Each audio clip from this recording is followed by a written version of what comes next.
And just Zephaniah chapter 3 and verse 8 is a very important verse in summarizing the perspective that we're looking at from Scripture.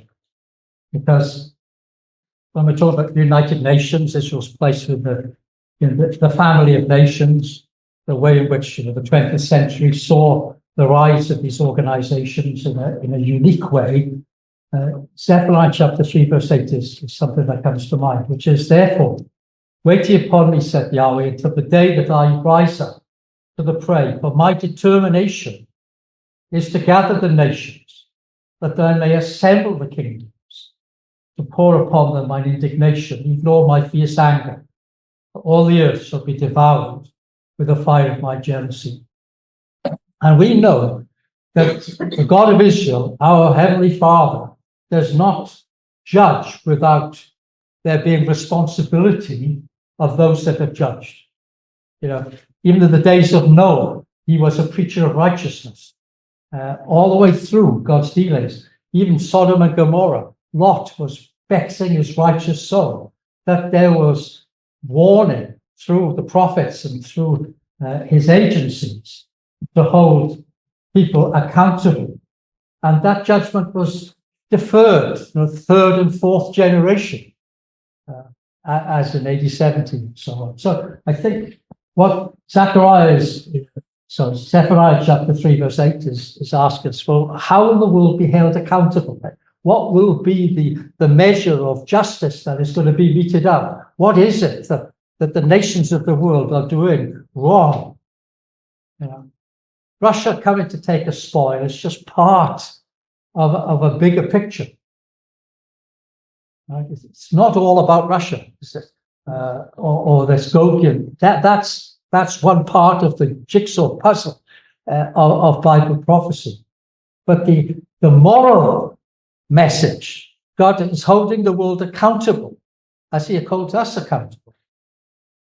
And so we see with the emergence of the nation of Israel, how this has unfolded on the world stage for 2,000 years. Particularly Christian anti-Semitism has led to the most dreadful massacres, pogroms, and slaughters. And of course, great irony, wasn't it? It's that the Russian pogroms that led Theodor Herzl to review the whole situation of the future of the Jewish people.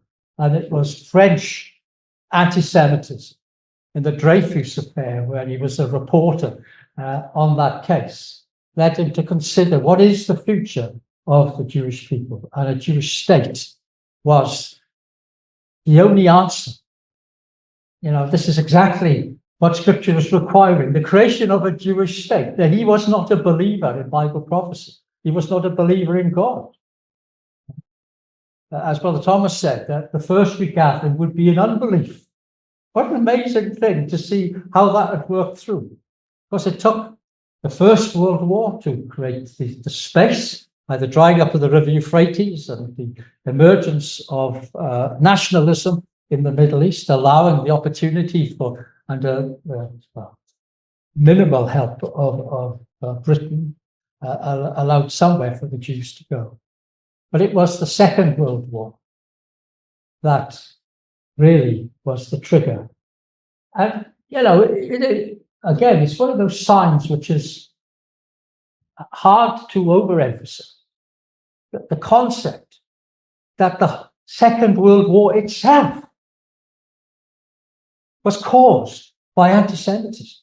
Not that it was a feature of what Hitler wanted to do, but the actual etiology, the cause of the Second World War was the hatred of the Jews, that he invaded Russia in order to exterminate the Jews in Eastern Europe, the Ukraine, and the Soviet Union. I mean, that's an amazing thought. Right? And this is from the Times of Israel recently. Anti-Semitism is a cancer that eats the world, and World War II is proof of that. This preeminent scholar of the Holocaust. These 29 million victims died up to a point, and probably mainly because of anti-Semitism. Not because of Jews, but because of the hatred of Jews. Of course, Hitler himself and the Nazis blamed the Jews for the war. and in a perverted way they were. If they hadn't been there, he wouldn't have wanted to exterminate them. You see the inversion of justice, the inversion of truth. It's the very opposite of what could be thought of a reasonable assessment of the case. And we did. And you can go. It's all a bit sick, really, but you can go as a tourist to Auschwitz. And we did that. We went because we went on this little 3-day trip to Poland, and we went to Auschwitz. And I was deeply upset. Look, I knew what was there, but I was upset at the children laughing on their way in. School children, and just doing what young kids do, laughing and fooling around as they're walking, through the gates of Auschwitz. I think this is not the right thing. And this thing here is pretty upsetting to me because it's the quarantine list. Right? You're quarantined for infectious diseases, right? You put people in quarantine. These people, this is the list of people who get off these trucks to be exterminated. It's called the quarantine list. Because Himmler said that anti-Semitism is exactly the same as delousing. Getting rid of lice is not a question of ideology, it is a matter of cleanliness. It's just the same way anti-Semitism for us has not been a question of ideology, but a matter of cleanliness. That's how low humans can stoop. Now, with the creation of Israel, anti-Semitism has morphed into the hatred of Israel, anti-Zionism. And you've got this debate going on whether anti-Zionism is anti-Semitism. There was a debate in Canada, it was broadcast on the media in the last few days, where you can listen to it online, whether hatred of the Jews has become hatred of Zionism, or whether you can be against Israel as a nation without hating the Jews. And that's the debate that's going on. Now, this writer, Jack Wallace-Simmons, editor of the Jewish Chronicle, has written a book which is a remarkably, it's a collection of evidence for his case. It goes into details of the most severe travesties of justice in the case. If you want the catalogue of the evidence, I can't produce that for you, but he says there are 3 stages. First of all, there's demonization. Jews are octopuses. Jews are controlling the world. Jews are only ever interested in money. Jews are war makers. Jews are corruptors. Jews are, so all the tropes, right? You demonize the Jews, right? But what do you expect? They're Jews. Well, of course, he's rich, he's a Jew. Of course, he's corrupt, he's a Jew. Of course, they control. Of course, they control Hollywood. Of course, they. Everybody knows that, right? You create this demonization. Well, of course, it's just a summary of 2,000 years at least of that phenomenon. Then you weaponize it, right? So you get people to make films about it. You get celebrities to come along and to parrot some of these lies. I didn't know that. I thought that was true. I didn't realize it was going to be used in this way, as some of the Hollywood stars have said that they've been used in this way. You get the United Nations to weaponize these things. You get the International Court of Justice. You get the International Criminal Court to condemn Israel. Who else are you condemning? No, not just Israel. Right? You get people on the streets chanting with placards against Israel. Who else are you chanting? Nobody. But there's real genocide going on in the world. There are real exterminations going on. There's real horrors going on in the world. 100 times what you're talking about now. No, it's Israel. So how did that happen? How did you get that? Extraordinary bias. How is that possible? How could young people in schools, in colleges, 80% of them say, we're on Hamas's side. We agree. We'll go and chant by any means. You mean murder of children, rape? That's okay to justify the end of wiping out the Jewish state? Do you know what you're saying? And of course, the answer is probably a lot of them don't know what they're saying. Why are they saying it then? How can they be mobilized? How can they be weaponized? Something's going on then behind the scenes, isn't it? Something else is mobilizing them. And then the third stage is falsification. You tell lies and they believe. And of course, that was Hitler's strategy. If you tell the lie, if it's big enough and you say it long enough, people will believe. Right? This is a world that is going to be judged. I'm not saying it's reached the final stage, because I think artificial intelligence can actually take us a stage further. How long the Lord will allow that to happen, I don't know. It is going to, as all these are not going to understand what's going to happen, but it's going to explode. And nobody will know truth from falsehood. Nobody will know genuine from artificial. You know, brethren, tried, they've asked AI on their phones, write me a Christadelphian exhortation on Matthew chapter 12. And they'll get a perfectly acceptable exhortation. If you say, write me a Catholic sermon on Matthew 12, you get a Catholic sermon. They'll know the difference between what we're expecting and what the Catholics are expecting. Right? Now, what that's going to do to young minds, I have no idea. Nobody really knows. In the age of the super intelligent computer, nobody knows where that's going to take us. But I could see that there may be yet one more stage in society's decline before us. I just hope it doesn't last very long. It may spiral to control. So the State of Israel was born under the auspices of the United Nations. They had a partition plan which the Arabs didn't want. The Arabs invaded, tried to take the land from the river to the sea. They didn't manage it. Israel pushed them back.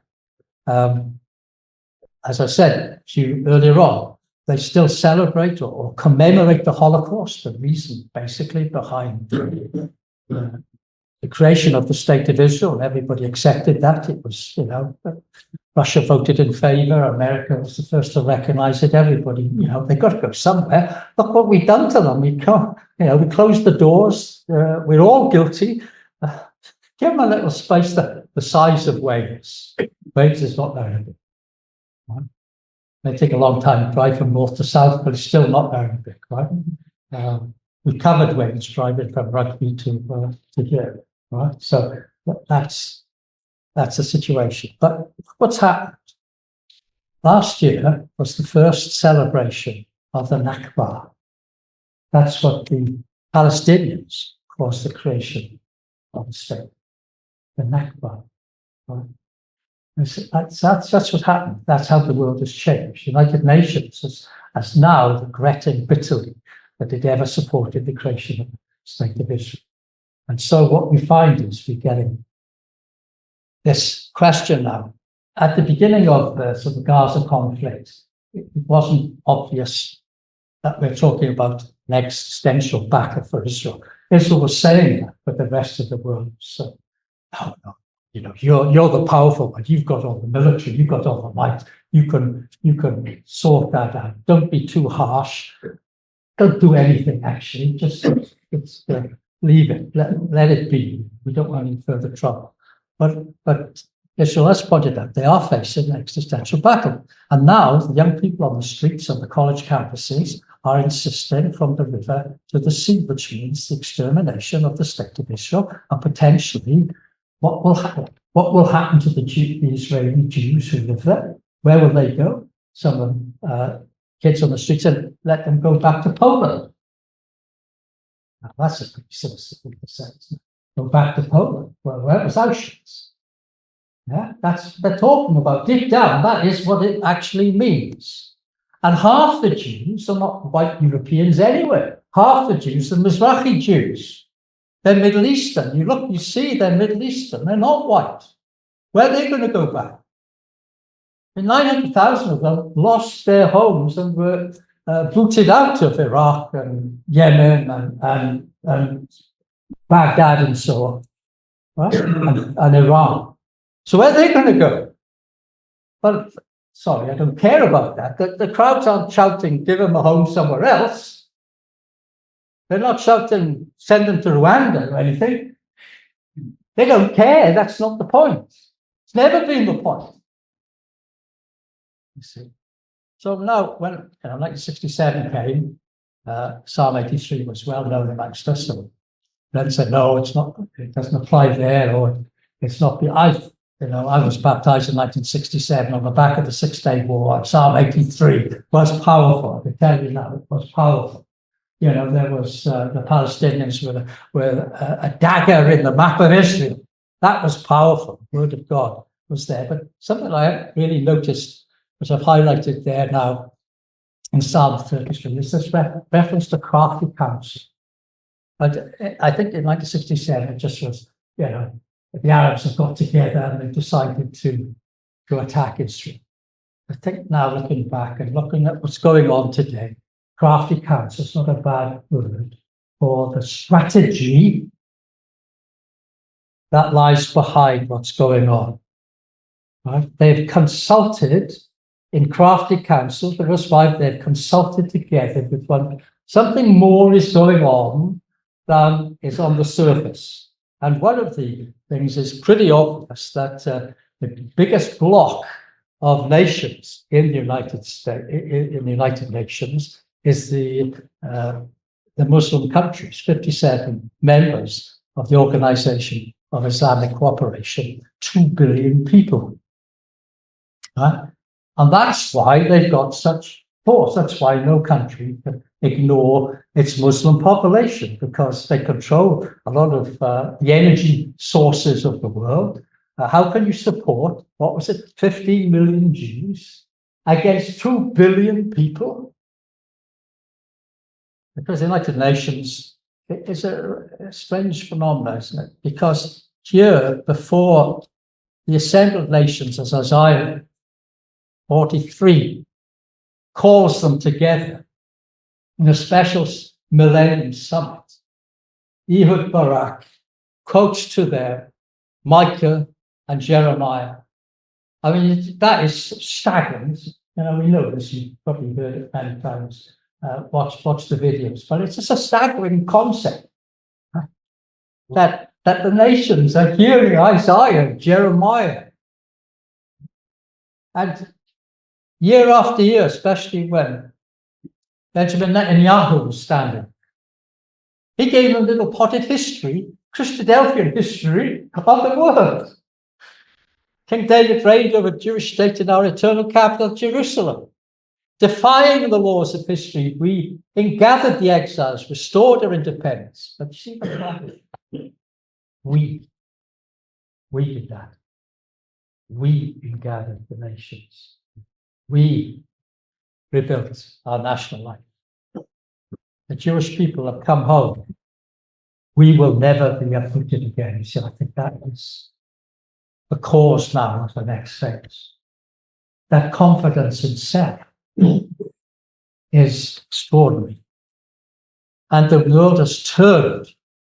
This was the 2016, 2017 UN, 20 condemnations of Israel, one for Iran, one for North Korea, one for Russia, and one for Syria. Right? The European football matches, can you imagine a score which is 20 for Israel, 3 for the rest of the world? Israel wins that competition by a long way. It's not even a fair competition, is it? You can't have a side winning with 20 goals. No, but in anti-Semitic competitions, it's the only winner. This is the UN General Assembly resolutions in 2022. Israel beats the rest of the world 15-13. And just think what's going on in the rest of the world. Just think what's been going on in the rest of the world. I don't need to tell you, about Syria, about China, about Russia, about Ukraine, about Congo. People don't even bother reporting in the newspapers the devastation going in the Congo, Sudan, and so on. They don't count. Those black people don't count. This is part of the injustice of the world. They don't even bear a mention in the Western press. fact, tens of thousands have been slaughtered and desecrated. Didn't get mentioned. People so interested in racial equality in the West. Not at all. What a travesty. What a delusion.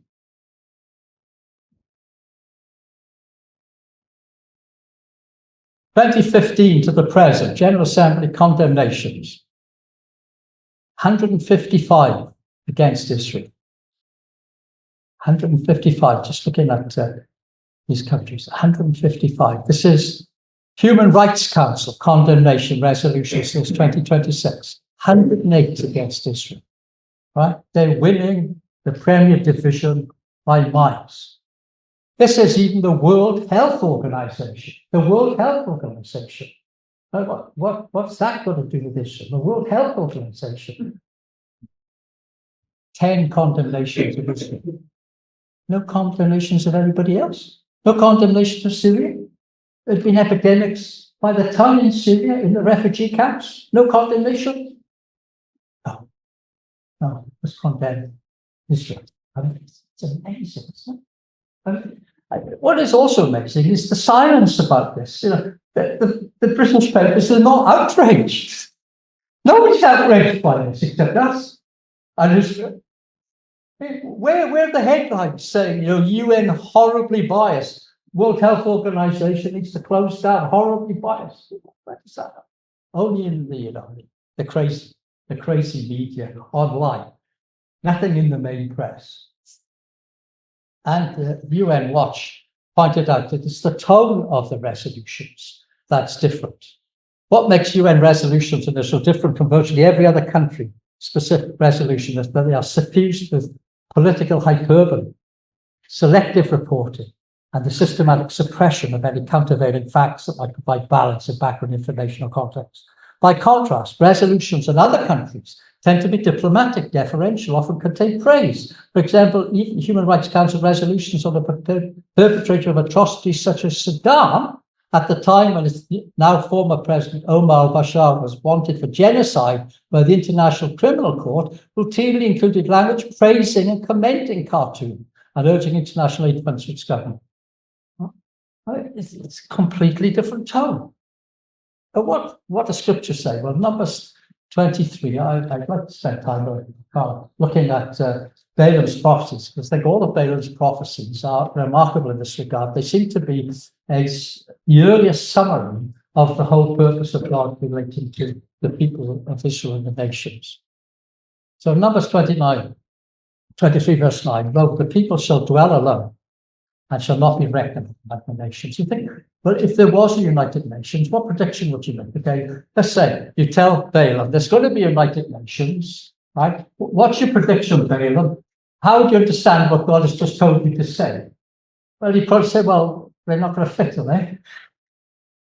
They're going to be ostracized, are they? Is that? Well, that's exactly what's happened. Israel is now openly pariah state. There are academics in Britain, you know, I still have connections, unfortunately, with universities in a way, but they want to boycott Israel. They don't want to boycott Syria. They don't boycott Iran. They don't want to boycott other bad places. They want to boycott Israel. They want to disinvest in Israel. They don't want to disinvest in other places. They just want to disinvest in Israel. Right? How is that? And Benjamin Netanyahu said that 10 years ago. If Israel is forced to stand alone, Israel will stand alone. What basic thing to say in the light of that prophecy? See, what Balaam does in these 7 prophecies that God has given to him, he takes us back to Esther, actually, because the arch-villain was Haman, the Agagite, the descendant of Amalek. And there they are in Numbers 23 to 24. In contrast with Israel will dwell alone, then let my last end be like it. In the end, it's going to come good for Israel. Right? They will rise up as a great lion. They will be higher than Agag, who is going to be the perpetrator of genocidal attempts in Esther and from there on. They will smite Moab and Ammon. So Moab and Ammon are coming into this latter-day picture here, which is interesting, right? Sometimes people say, oh, those prophecies have all been fulfilled, but Moab and Ammon and Edom. I'm not so sure about that. Amalek will perish forever. The Kenite shall be wasted. Even Asher will perish forever. So I think we've been directed now to look at what's going to happen in the latter days. So Ezekiel chapter 25, as we've read, let's try and pull out some of the things that Ezekiel 25 is saying. I'm not presuming these are all latter-day prophecies. Just look at the spirit of animosity against what is God judging them for. And Ammon, first of all, because I'm told, I've read 60% of the Jordanian population is Palestinian. So that's quite interesting in itself. There's a huge number of Palestinians there waiting for their return. Right? So Ammon and Moab is what we call verse 3. Right? Thou sayest, aha, against my sanctuary. So they're gloating, right? They're doing that rejoicing bit. Verse 6, they clap their hands and rejoice. Verse 8 is Moab. Look what Moab says in verse 8. Judah's like all the heathen. They're not special. They're not chosen. They're just one of the other nations. That's their problem. They think they're special. They're not. What does Edom say in verse 12? Well, he's after revenge. He's after taking revenge. It's a resentment, a bitterness against them. And the Philistines, inhabitants of the Gaza Strip, in verse 15, what's their problem? Well, they want to destroy Israel. Why? Whoa, what's your motivation? You got the coast, you got the beaches, you could build hotels, you could make yourselves this wonderful Levant holiday destination. I know you want the mountains. No, we want to destroy it. Look, when Palestinians were given back Gaza, Israel had left there a whole industry, agricultural industry. And the first thing they did, they destroyed it. Do you think that if they get back, if Hamas gets the whole of Israel, that there will be any greenness left in the desert? Do you think so? Do you think there'll be fields of wheat and barley and so on? They want to destroy it. Why? For the ancient hatred. And that ancient hatred, that is the same word in Genesis 3:15. That's the enmity. That is the hatred. I think it's as fundamental as that. And I would like to just go into chapter 35 to see this. I'm not presuming I say he's a latter day, but I can't hardly think that Ezekiel 35 and 36 are not latter day. Another 25 is the spirit of chapter 25, the spirit of animosity, right, lives on for sure in the people living in the very area where Ammon, Moab, and Edom were. Right? So that perpetual hatred is in Ezekiel 35, verse 5, because thou hast had a perpetual hatred. Right? And what do they say? Verse 10, these two nations, these two countries shall be mine. We will possess it. Motivation, verse 12, envy, according to thine envy, which thou used out of thy hatred. Hatred, and we're back in Genesis. We've got a Cain and Abel situation. There's a jealousy of acceptance of being a chosen one and a hatred that leads to animosity and murder. That's what Cain, that was the spirit of Cain against his brother. It is the ancient hatred, the perpetual hatred. It's the hatred of Esau against Jacob. Esau, he ought to have been the inheritor. He's the firstborn. Hates his brother. He never forgives. It's a perpetual hatred. By this time. That's what's going on. And you see verse 12, I've heard thy blasphemies. They're giving us, Islam has replaced Judaism, isn't it? Islam is a religion that has taken the promises to Abraham and said the Jews corrupted the text It wasn't Isaac, it was Ishmael. It wasn't Jacob, it was Esau. Muhammad has put it right. Verse 12, I have heard all thy blasphemies.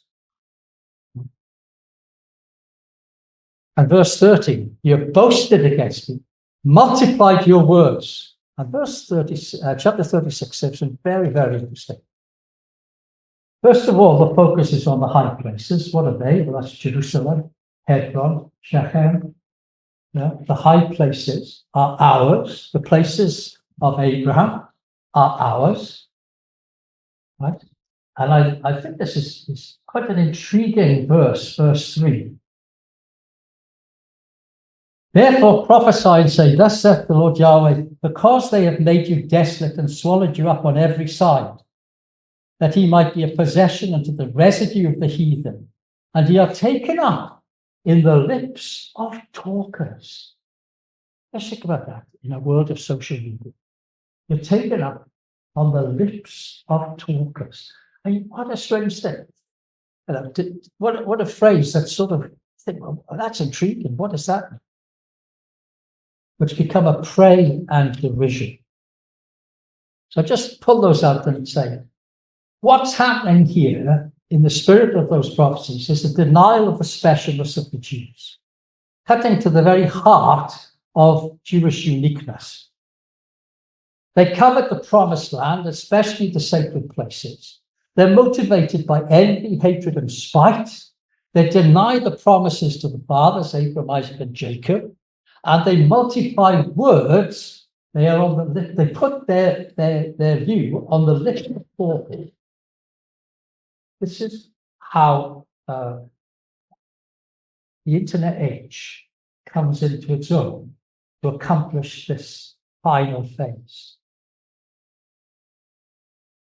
I asked myself, okay, that's where those are they literal last day prophecies, or are they symbolic of the people? Sometimes you could argue that Edom is representative of the nations, and I understand that, and I don't say disagree with it. I just think it's rather remarkable that those ancient kingdom areas are exactly where this problem is now coming from, and it is on the lips of talkers like no other part of the world.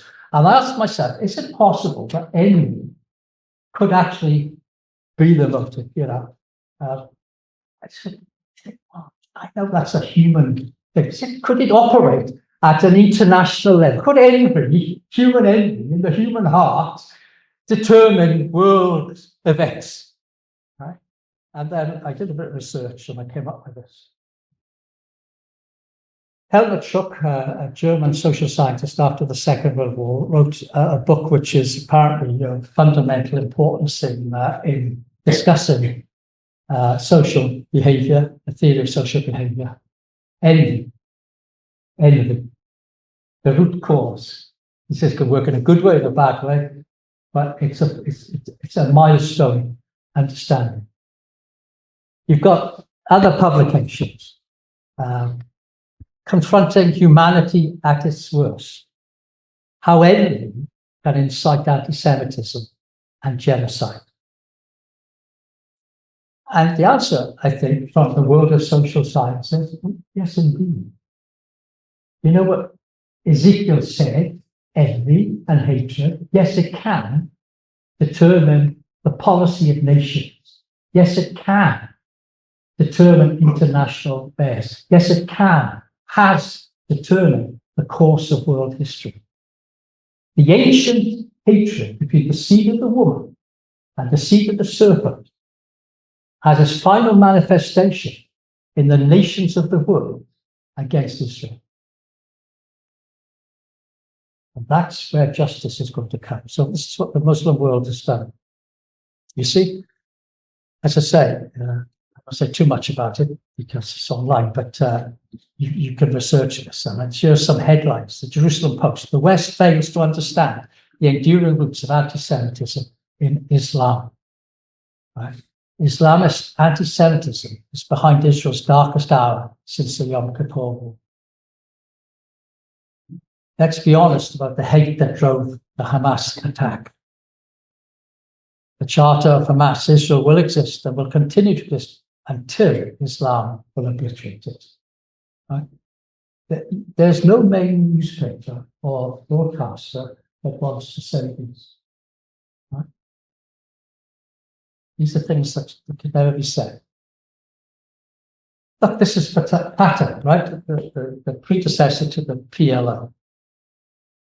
The roots of the aggression lie in the Zionist ideology itself, with its belief in the need to bring a select chosen people without a land to a land that is to be evacuated by its. They take exception to the chosen people, even though the Arab nation, which was going to be a pan-Arab republic, stretching from across North Africa to the Persian Gulf, there was going to be one country, right, which they voted for, object to this sliver of land being given by because they're the chosen people.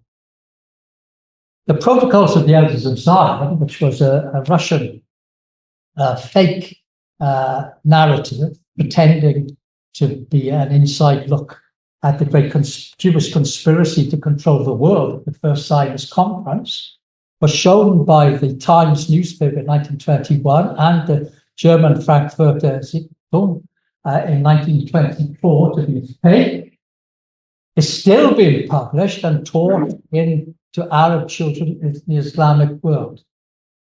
On the lips of talkers, on the lips of teachers teaching kindergarten to hate the Jews. How is it so powerful? Well, anti-Zionism was a project of the Soviets. Right?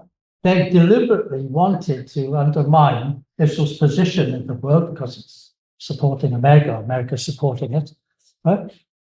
And there's now a lot of literature pointing out that what's going on in the Arab world was a great success for the Soviets. Right? So they represented Israel as being Nazis. Right? And that became a project of the Soviets to inculcate these concepts. Right? And you see them. And this is from Haaretz, the Jewish newspaper. Zionism as racism, the Soviet ploy used to explain Israel and Hamas. And even at the anniversary of the Nakba, we're told that the PA president, Mr. Abbas, equated Israel with the lies of top Nazi propagandist Joseph Goebbels. This is what he said. Israel and Zionists claim continue by saying that Israel made the desert bloom, as if Palestine was a desert and they made the desert bloom. How many talks have you heard over the years about how Israel made it? Not that it didn't bloom. They didn't make it bloom. It wasn't a desert. These are lies, he says of the Jews. They continue to lie, like Goebbels, and they continue to lie till the people believe their lies. But who's telling the lies? I've seen films of Israel. The earliest I went to was this century, but the people who have seen the miracle firsthand, and these lies continue. Even the high places are ours. I just rattled across here. Remember when Bill Clinton wanted to create peace with Israel? It fell down on the claim that Yasser Arafat made that there never was a temple, a Jewish temple in Jerusalem. And he was asked about that. Well, did Jesus go to the mosque? So they want to deny it. They want to deny it because they don't want there to be a Jewish presence. They want to tell a lie. They want the people to believe. And you see this why Mr. Abbas says we are the Canaanites. Well, we are the Canaanites. We were there before the Jews. Well, they weren't there. You can't make your mind up. Were they there or weren't they there? And if they were there, you're the Canaanites. And you know what happened to the Canaanites. So this is what's going on. Now I'm going to stop there. I'll take stock of what I cover after speedy lunch. Because I was going to try and explain what's going on, why you get this unholy alliance. Right? How is it possible? How is it possible? You could have people carrying two flags, one rainbow and one for Hamas. How is it possible? It does seem extraordinary. It just seems that this is the madness of a world that is true, because that's what Revelation 16 tells. The three unclean spirits like frog, the spirits of demons working miracles. I think that's an example of the miracle of that demon. A way of thinking which now is united, left-wing, socialist, communist, Marxist thinking with the Islamic cause.